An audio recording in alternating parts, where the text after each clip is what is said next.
Welcome to the Deeper Into Movies podcast. My name is Stephen T. Hanley. I'm the founder and lead curator of Deeper Into Movies. We are a pop-up cinema based in London and New York. Today on the podcast, I am joined by Johnny Jewel, the founder of Italians Do It Better, the incredible record label. He is a film composer. He's worked with David Lynch on Twin Peaks: The Return. His music is featured in Drive and Bronson, and he's got many projects: Desire, Chromatics, Glass Candy, Mirage. He's super prolific.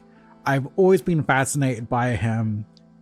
The Italians Do It Better artwork is incredible, and they were one of the real pioneers combining that Tangerine Dream kind of ethereal soundtrack, Italian disco and dance music. Really fascinating guy. And we got to chat for an hour going through his career, from starting out in DIY punk projects, starting his own label, being fired from a grocery store, to working with David Lynch. So it's a good one. Here's me and Johnny Jewel.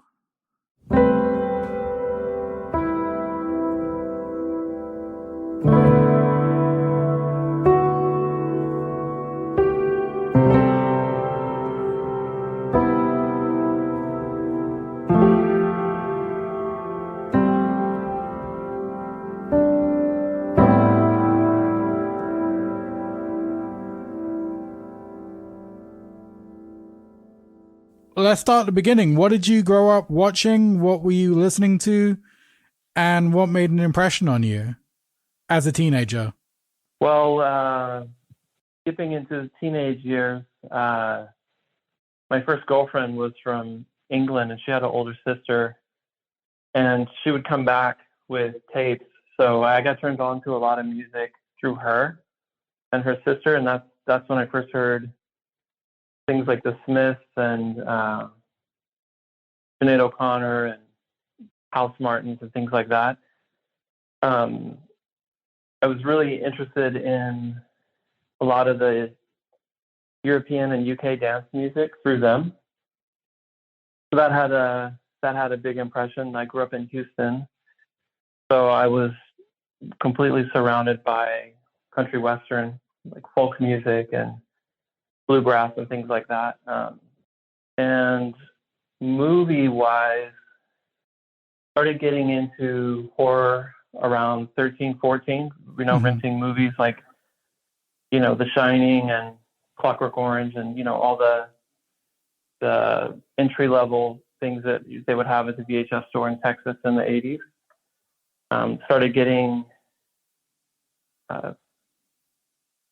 Started noticing the use of music in films through Kubrick. Mm-hmm. I would say it was the first time that I consciously realized that there was a level of intention behind what was being placed, as opposed to just being swept up, like when I was younger, being swept up in the whole fantasy of the movie or the TV show or whatever. That's when I think the 2001 edit from the hurling bone into the spaceship. Yeah. The first time that I was aware of the subjective editing power and how it can, the metaphors that can be made through sequence of images and sound, or in that case, the lack of sound was really powerful, the vacuum. And that got me kind of going into buying soundtracks and anything I could sort of find. Obviously, this is pre-internet. Anything I could find at the record stores. Was really interested in painting as well, so that kind of pushed me into the New York art scene, discovering Warhol, and as a result of being a huge fan of Warhol, that led me to the Velvet Underground. And then through that, Nico and John Cale and more experimental music. And then always was really, really drawn to negative space, Mm-hmm. which is why I really liked experimental music, and which is why I really like the music in films. I also really was very impressed by the, from the mid 60s to the early 80s, the use of metallics, bells and metal percussion, chimes, organs, things like that. Things that are really bright. So that had a big impact on me sonically. And what was the first instrument you started playing? The very first thing I tried was piano, because we had one in my house. My mom played organ and piano at church. When I was in the womb, she's always on the organ. Right. And then my household wasn't really open to secular music, so I kind of got off to a bumpy start with music, because we weren't really allowed in the early years to listen to music that wasn't Christian music. Mm-hmm. And there is some good Christian music, but for the most part, I was not that interested in it. But I did really like music, and my older brother was a musician, so as a way of kind of being rebellious or wanting to make my own way, I kind of had this secret love of music, because I didn't want to be just following my brother. Mm-hmm. I toyed with piano a bit. We had the Liberace songbook that's for beginners, to try to teach you how to play piano, and I really didn't like the structure of anything to do with piano lessons or reading music or anything like that. I just really did not like. So I set it down about around the age of 7 or 8. Didn't really come back to it. Occasionally would mess with the piano because it's always there. But I think when I really first an active interest in like a new era of music was around 13 or 14. I got a guitar from a thrift shop. And taught myself how to play guitar. And the guitar only had 4 strings on it, and I had no knowledge of how you're supposed to play guitar. And so I played by not playing chords, more like a bass. And what did you get, an electric or an acoustic? It was acoustic. Right. And like a big hollow, I don't know the name for it, but it's a really big, almost like a Mexican bass guitar. It was very deep, the tones. And for the first 2 or 3 weeks, I was very frustrated because I hadn't realized that you're supposed to play between the frets. Oh, right. So I was only playing on the lines, and it would rattle. It was really hard to sustain a note. And then I had an epiphany one day when I realized that if you play between the bars, the sustain is better. And so, I mean, that kind of is just my general approach, and everything is just trying to make fire out of sticks, Yeah. I never read the manuals. I have no training. I can barely use modern technology. I've had to learn a little bit in order to work with film editors, but generally my process is pretty primitive. And what was your first band? Was Glass Candy your first outfit? That's the first time that I released anything publicly as a group. I had released solo records from 92 to 96, some cassettes and like double LP, single LP. And then Glass Candy, we started in 1996 when I moved to Portland and met Ida. And in April of 99, we released our first 7-inch. And that was like the sort of beginning of this world now. Yeah, I remember I found Johnny Are You Queer on a Rough Trade compilation from stuff they were playing in store. I think that was the intent of the compilation. I don't think I'm aware of the compilation, but we did the song because in 2000 we played a show in Seattle, and it was a drag show, and there was a drag queen called Ursula Android who had performed the song, and we were just completely blown away. And then I asked her, I was like, hey, do you mind if we cover it? You know, and she loved Glass Candy, and we did it for that. And we did a kind of a Shangri-La style version of it, mixed with Heartbreakers. So how did you guys move from that kind of new wave punk sound into the synths and Italia disco kind of side of things? How did that morph? Well, when I first met Ida, I was primarily focusing on synthesizer stuff, and she was a little bit interested in that. And some early iterations of Glass Candy prior to that 7-inch were more synth-based, and there's drum machine on the first 7-inch. There's a little bit of synth, but it's layered in. We did a tour in the early 2000s where we played a house party in Philadelphia, and it was really, really wild upstairs townhouse, and we got pig-piled in the first song, like pig-piled by the audience, and everybody just jumped on top of us for fun. Mm-hmm. But what happened was I was laying on the floor underneath about 10 people, and it broke my guitar across my chest. So I had a cracked rib the rest of the tour, and no guitar and no money. And we borrowed stuff, like we borrowed gear to complete the tour and all that, but it was really like, you know, we're making $50 a show or something, just gas money and sleeping on the floor. And when I got back, I couldn't afford to fix the guitar, but I still had synthesizers, and that was around Love, Love, Love era.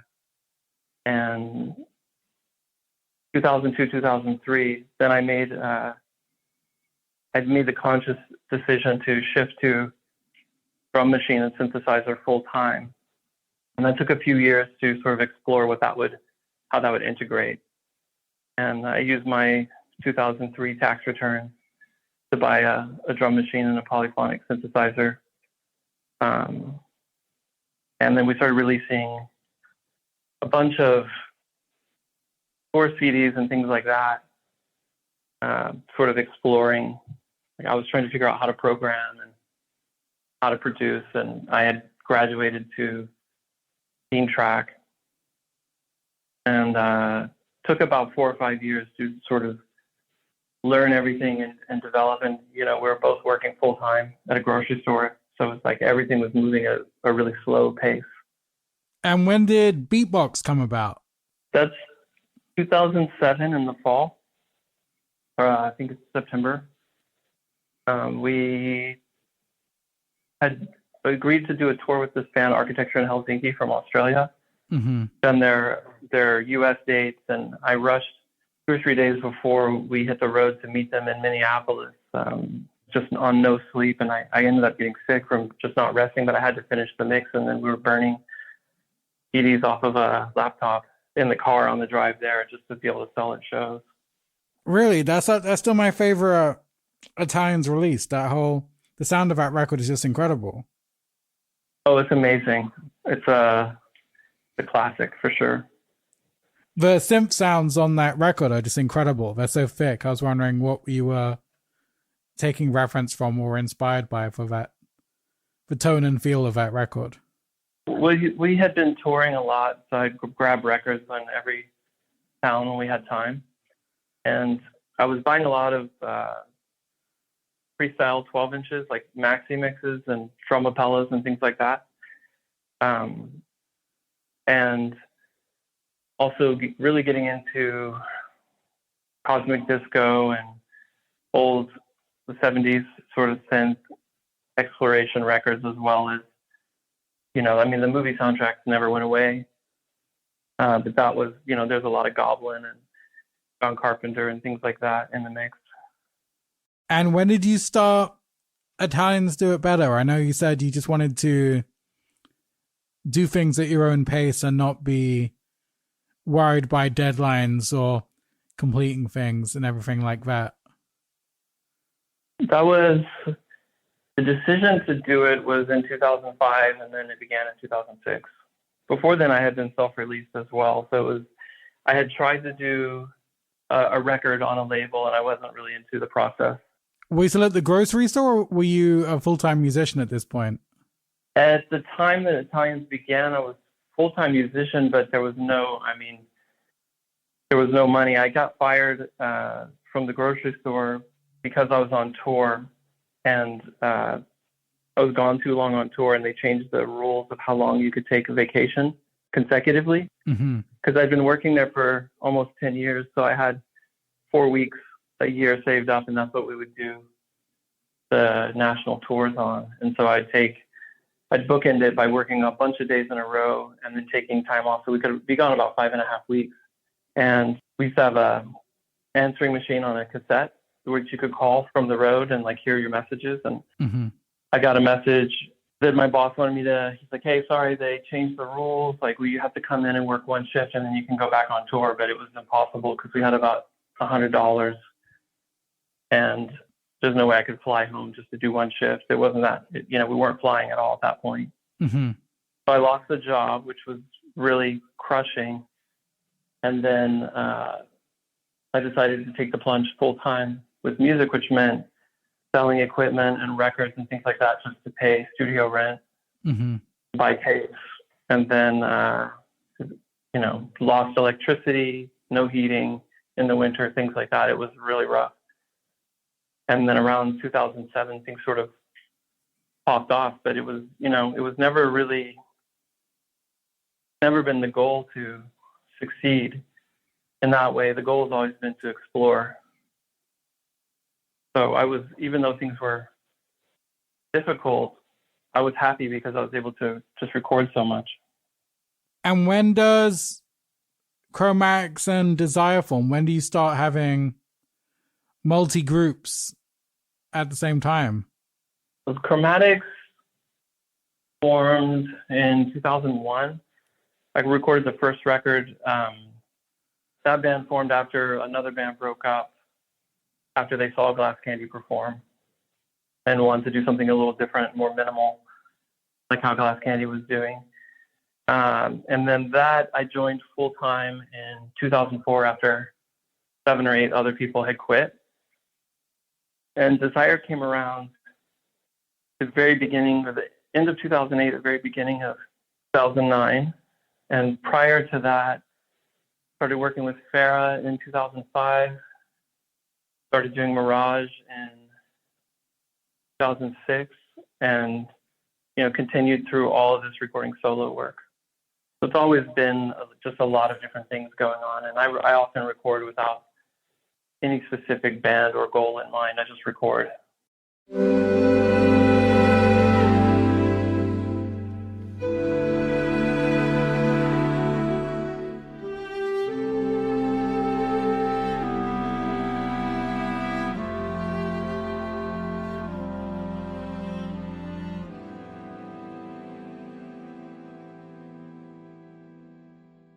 This episode is brought to you by our friends at Mubi, a great streaming service dedicated to elevating great cinema. From iconic directors to emerging auteurs, there is always something new to discover. With Mubi, every film is handpicked. I've been a Mubi subscriber for years, and I'm going to give you 3 of my favorites from the Mubi UK platform. So let's dig in. Oh man, they've got The Cement Garden, based on the brilliant Ian McEwan book about a brother and sister who are living together as teenagers after their parents die. And I remember they're in this beautiful big mansion and things get personal and intimate between the brother and sister. That movie had a big effect on me when I was a teenager. Not in that way. And Yeah, that's my first recommendation. Start there. Stranger by the Lake from 2013. I love this movie. It's set in a cruising spot for men tucked away by the lake, where our main character begins to hook up with another guy, but there is a killer in the area who is killing a lot of the gay men who go there to hook up. And we don't know it. It could be the guy our main character is hooking up with. But what made this film so incredible is it's all shot with natural light, and as the film gets darker, there's all these like blind spots on the screen where you can't really see what's happening, or is someone emerging from the bushes and things like that. And it just makes things really intense and scary, although it's very naturalistic. That film was fantastic. Definitely do that. Okay, thirdly, Loki. I love this movie. Literally a gripping thriller with, what's his name? Why have I got this guy, hot guy? Tom Hardy. It's Tom Hardy in a car, a solo performance, and it's just him driving home and taking phone calls, and it's so intense. And it's a great example that you can make a movie about anywhere and about anything, but if you got a vision, the movie's going to be good. So yeah, there we go. Cement Garden, Stranger by the Lake, Loki. Top 3 recommendations. You can watch these 3 and more for 30 days free. Just go to mubi.com/deeper into movies. That's mubi.com/deeper into movies for a whole month of great cinema for free.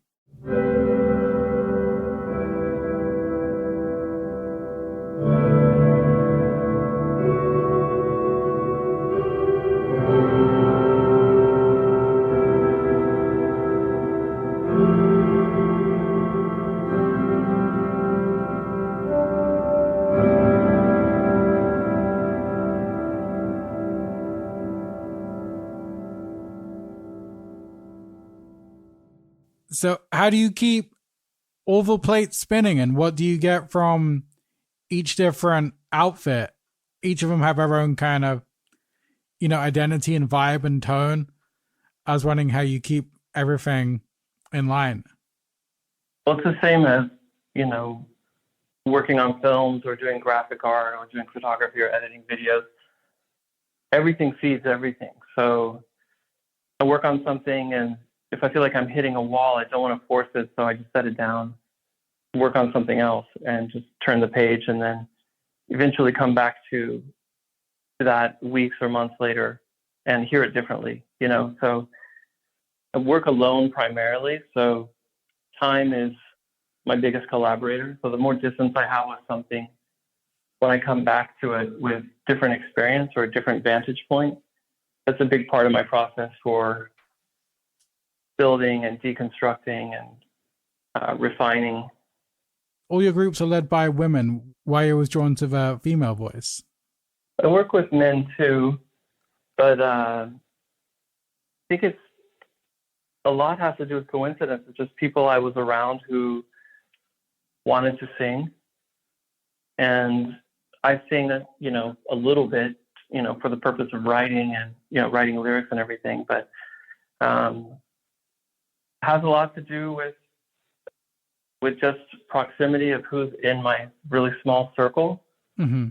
When I first met Megan from Desire, there wasn't a plan, and then I heard her sing, and then it was like, oh, okay, this is a possibility. Let's try this.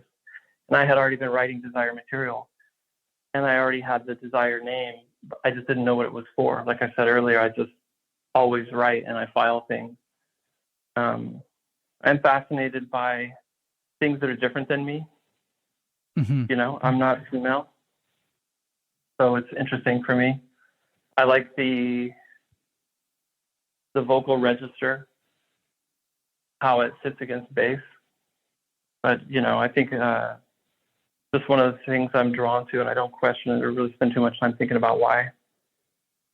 And do you have a background in graphic design? All your artwork and visual identity is so incredible. Zero background. It's the same as not wanting to read the piano book, self-taught. I never went to college. There was no money for college, which is why I got a job at a grocery store. I just learned by being a fan of typography, and I spent a lot of years painting, and that kind of established the visual rhythm and rules and logic. And for me, the visuals aren't necessarily connected to the music, but it's important for me to do visual art and take a break from music. It's a big part of the process. Do you have favorite album covers? What are the kind of things that blew you away? Well, there's so many amazing covers, and nothing's a direct influence, but I love all the jazz record covers and reggae record covers. The typography on reggae is always really bold and daring, and very experimental and playful at the same time. I love things that are really high impact, things that are minimal, bold, obscure. Are you doing everything digital? Or are you using like Photoshop packages? Is that something you? I don't know how to use Photoshop, and I don't have it. Do everything on copiers, like Copy Shop. Right. And then I scan it and translate it into digital. And I learned how to use Illustrator just for the purpose of laying out scans of physical. Mm-hmm. For social media, it's a little bit more digital because it's ephemeral. Mm-hmm. But the text all lives on paper first. When did you meet Nicholas Winding Refn? Was that around Bronson? No, I didn't meet him for Bronson. I met him in person in LA in, I think it was October of 2010. We were playing a show, and Ryan and Nick and Matt Newman, his editor, came, and a few of the producers from Drive. They all came to the show, and then we spent a couple hours hanging out afterwards talking about music and movies and things like that. And they told me about the Drive project, and they were still location scouting. They were about to start shooting 2 or 3 weeks from then. And then we met up again in Montreal when he had a almost final version of the film. He flew to Montreal from Copenhagen, and we rented out the Technicolor studio there. We watched it on the big screen. Looking back, it's crazy. That film has such a almost stoned, abstract vibe to it, and it's so sensory that it's such an achievement that that film made such a mainstream cultural impact. It's a real mystery as to why, perfect timing, perfect storm. Yeah. Great ideas, great music, great cinematography. It's just one of those things. That's part of the beauty of it. We'll never really understand why. When I was working on it, I was, there was an impact from Bronson, but it wasn't much, especially in the United States. I think there was a bigger impact in the UK. And there was 2 different release dates. Like the American version came out after the UK version, and I remember the difference in how many messages I got from people in Europe and UK versus US on the different release dates. And so everybody sort of thought it was going to be another type of thing like that, a cult movie, art house, but nobody had any clue that it was going to be so popular. The soundtrack came out before the film, and when the soundtrack came out, it didn't do anything. And then after the film came out, then the soundtrack started charting, and it was at the same time that Kanye and Jay-Z had The Throne out, and we were on top of that album, which is crazy for a soundtrack to be on top of a pop album. Yeah. And yeah, it just stayed there and it's still there. You know, it's a monumental.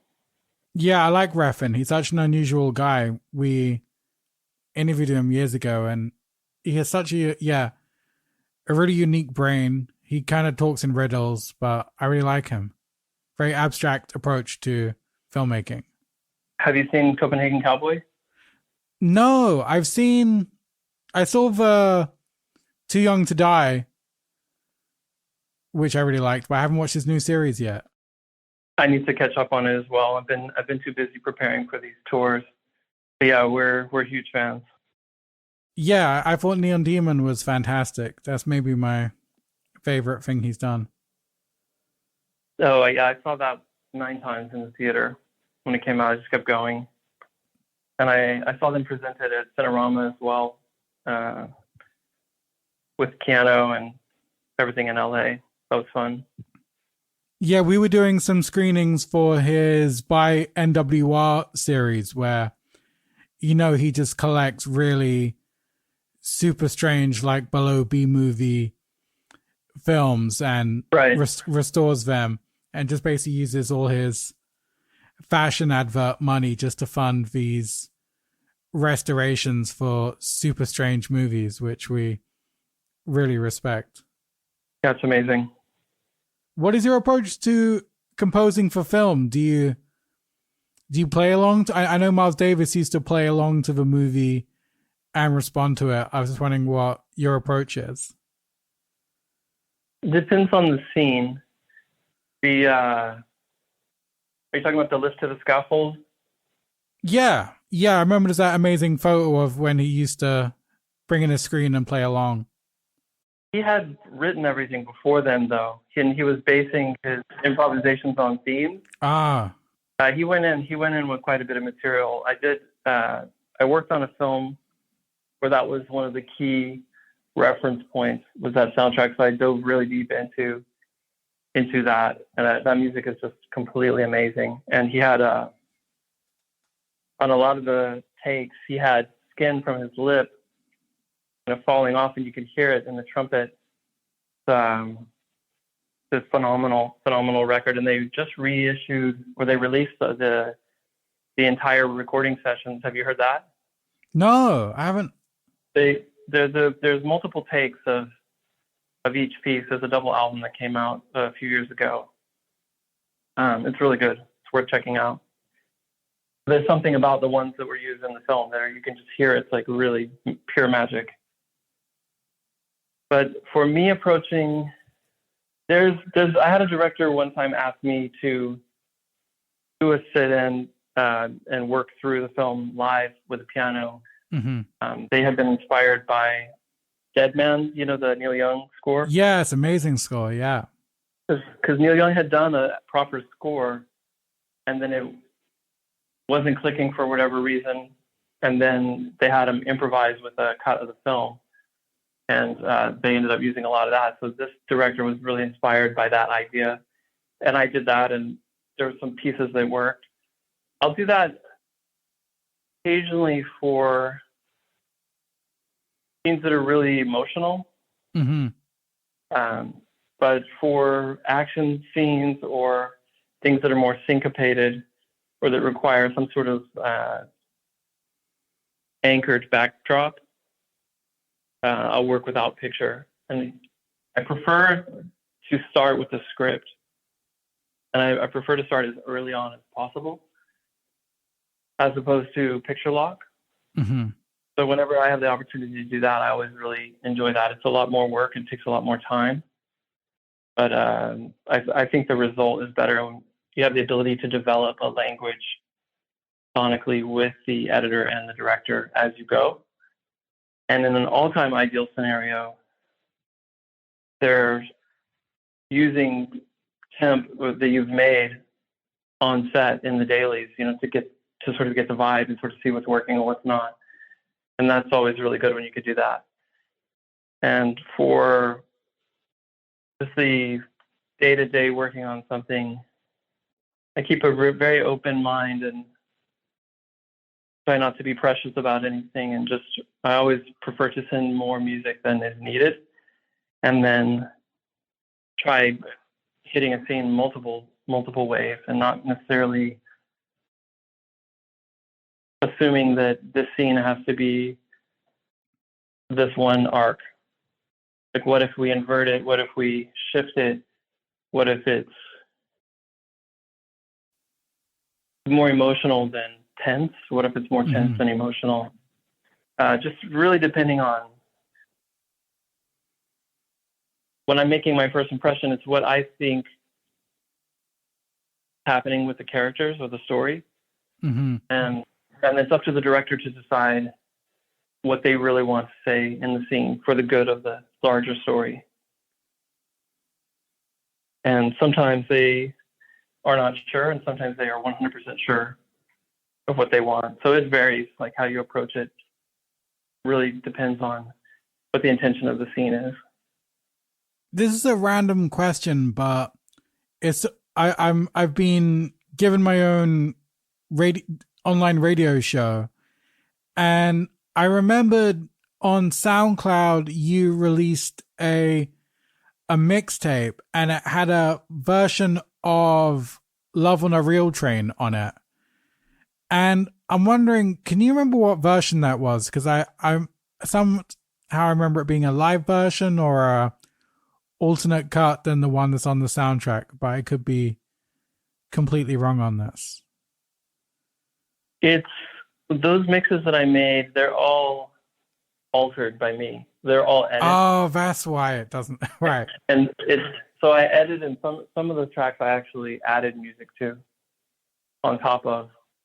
And I believe it's the version from the film, not the sound. I think I recorded the version from the film to work from it, and not the soundtrack version, and not the live version. Definitely, I don't think it's the live version. It's been a while. That was 10, 11 years ago. Yeah, I love that you had that really haunting track by Patty Waters that I always loved. Oh, I'm a huge Patty Waters fan. Yeah, that Moon Don't Come Out Tonight. Yeah, incredible. Yeah, that was a great mix. That's such a vibe.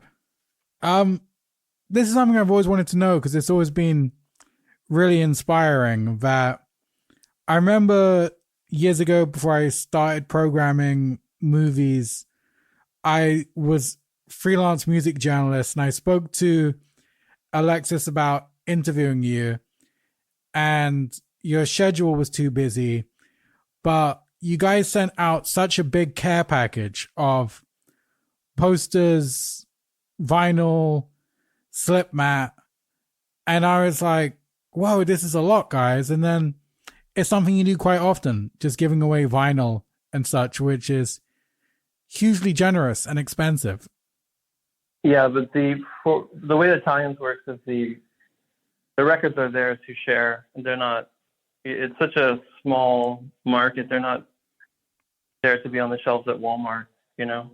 And we love to share, and I think that making that connection with people who are interested in what you're doing is essential, and it's a core value of Italians Do It Better, and that's informed by my own personal experience as a teenager, mail ordering records. You know, living in Texas, a lot of things weren't available locally, and I would write these record companies, and I think they had pity on me, and they would send me free stuff, and it has such a large effect on me and my love of the music that I always want to reciprocate that and put that back out into the world. Yeah, that's so nice. I remember when we decided, fuck it, we program films, but who's to say we can't put on bands as well? And Dave Parho was looking for a show, and we booked him, and then a week later he sent me a postcard like, thanks for booking me, I really appreciate this. And I was like, you know you're Dave Parho, right? You know you're Parho of Slint, Tortoise, whatever. This is a huge honor for us. But he was like, yeah, but in the hardcore days, we'd always send each other postcards or thank yous, or if a band wrote you, you wrote them back. So I just continue that tradition, which is really pure. Yeah, exactly. And I was mail ordering Slint from Touch and Go direct, you know, in Texas. And it's totally from that. I come from the same culture of that thing where you would put something in the package and it's sort of this message in a bottle. And it was a really organic way of spreading music in the underground in this grassroots, meaningful way. And also just being thankful and gracious for, no matter who you are, just the opportunity to just share music. Music is a luxury. Mm-hmm. You know, we're very lucky to be able to do the things that we're doing. We never take it for granted. Yeah, we carried that forward. We always started sticking in DVDs and posters or film books in every package now, because obviously we're just obsessive geeky collectors. So if we ever need to downsize, we'll just start recycling DVDs or putting out physical media back out into the world. Yeah, that's great. How was working with David Lynch? Did you get to talk to him much when you were doing Twin Peaks?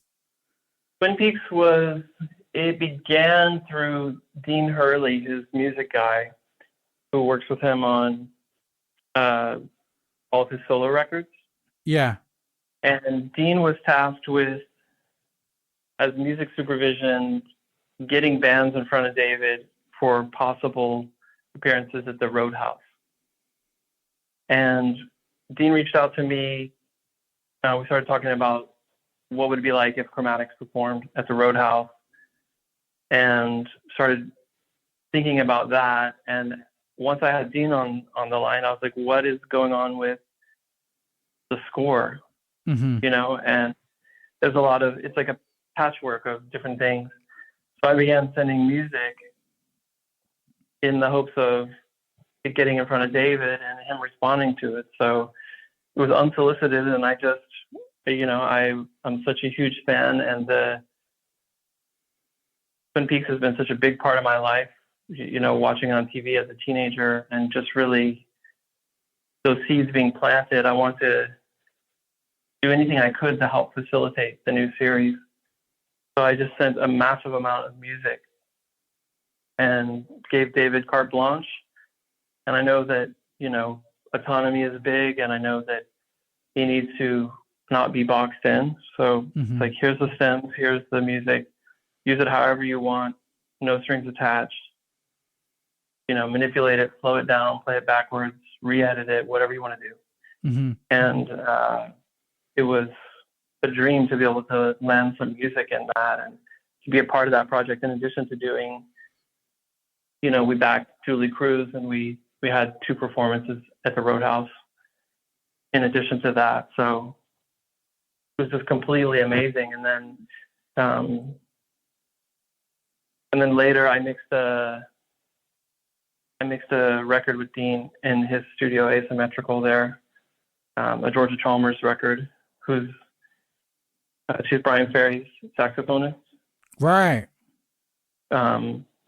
She's actually joining me for Windswept, the theme from Twin Peaks, at the South Bank show. She's going to be playing the saxophone live.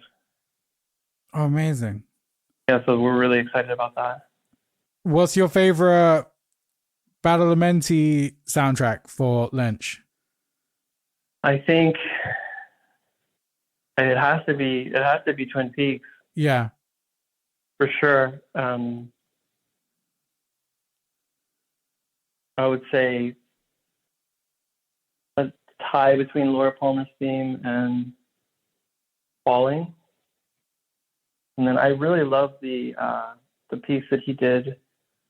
I think it's called Heartbreak. It's a piano piece for the new season. It's a really beautiful piece. It has a kind of a Morricone type of feel. Yeah. It's something interesting too that people don't know is that when Nick Greffen flew to Montreal to show me the film at Technicolor for Drive, the opening credits in the pink letters said music by Angelo Badalamenti. There was a version where they were trying to have him also work on it, but never materialized. Holy shit. Yeah. Man. That'd be amazing. I'm wondering, was it like the opening synth theme to Mulholland Drive or something? That would have been incredible. I know Mulholland Drive is probably my second, but yeah, I was very curious about that, but there was very little information. Oh man. No. I love his, it's so slept on, his soundtrack for The Straight Story. I find that soundtrack just totally heartbreaking and beautiful. I've never seen that, and I need to see that. Oh my god. Yeah, check. It's like his country album or something. It's almost like lots of kind of fiddle and violin, and but with the almost like Warren Ellis playing violin for in the Angelo Badalamenti universe is probably the best way I can pitch it. That sounds awesome. There's several films that's one of the ones on my list that I absolutely need to see. There's no spoilers. There's one scene where Harry Dean Stanton delivers a monologue, and it's just absolutely incredible. Okay, let's leave it at that. Yeah, sold. Oh, and let's end on this since we're geeking out over soundtracks. What is your favorite Tangerine Dream soundtrack? Well, the Love on a Real Train is just an incredible piece of music. I think the music I find myself listening to the most often from them, Sorcerer or Thief. Yeah.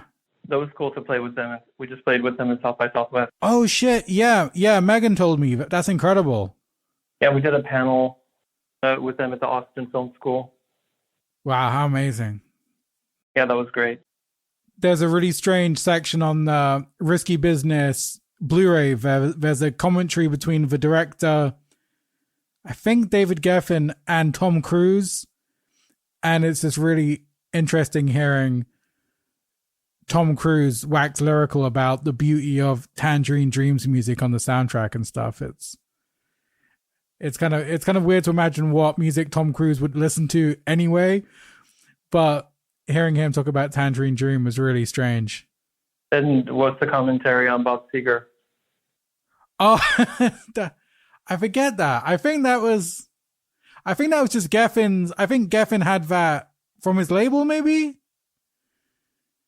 So that was just like a free needle drop, I think. Yeah.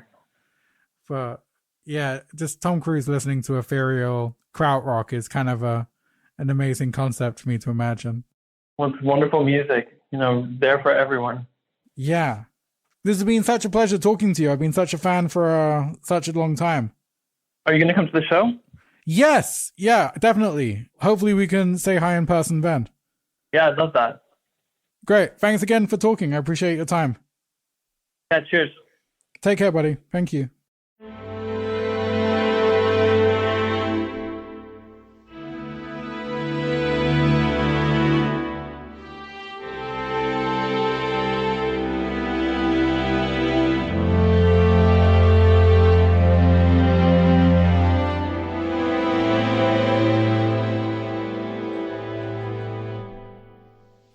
Boom. That was me and Johnny Jewel. Special thanks to Meltdown Festival for setting that up for us. And you can see Johnny Jewel perform his soundtrack work at the South Bank this month in June. Okay, that's it from me. Thank you for listening. Thank you, Joshua Eustace, aka Telephone Tel Aviv, for the beautiful music. And we will speak soon.